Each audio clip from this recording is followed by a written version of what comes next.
fact that you work on things during the week, you set your goals up on a Monday, and hopefully by the time you get to game time, they're all ticked off, all the boxes are ticked off. And last week, 2 weeks ago, it was penetration, and we did that against Kansas City.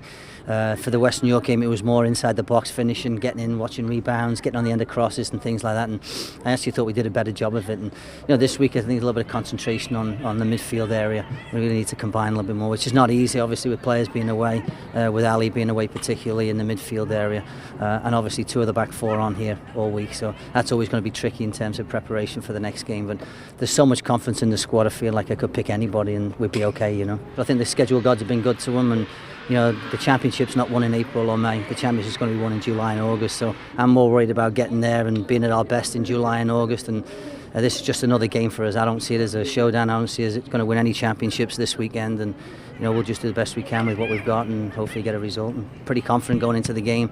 Obviously, watch them on game tape, but I think we can cause them problems in the back, and I think it's going to be a good game. This will be their first real test, I think, on the road against the top team, and I think it'll be a difficult game for them coming in here. And obviously, with the crowd on Saturday night, I think they're going to be critical for us to make Seattle feel as uncomfortable as they probably could feel. But the league's pretty even, The teams like Washington, I just watched Washington Seattle this morning. Washington played really well, missed a couple of crucial chances that could have won the game, and I think most of our games have gone that way too. We've been in it, and maybe a save by Nadine at one end, and then we've gone down the other end and scored, and the game's completely flipped.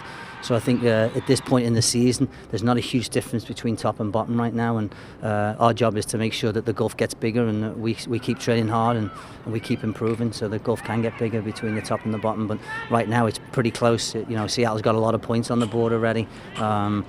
But at some point in the season you have to hit a wall. It's just a matter of whether you can get through that time and get points when you're not playing at your best. And we have not been playing at our best, and we've been able to get some points, so we're still pretty happy at this point.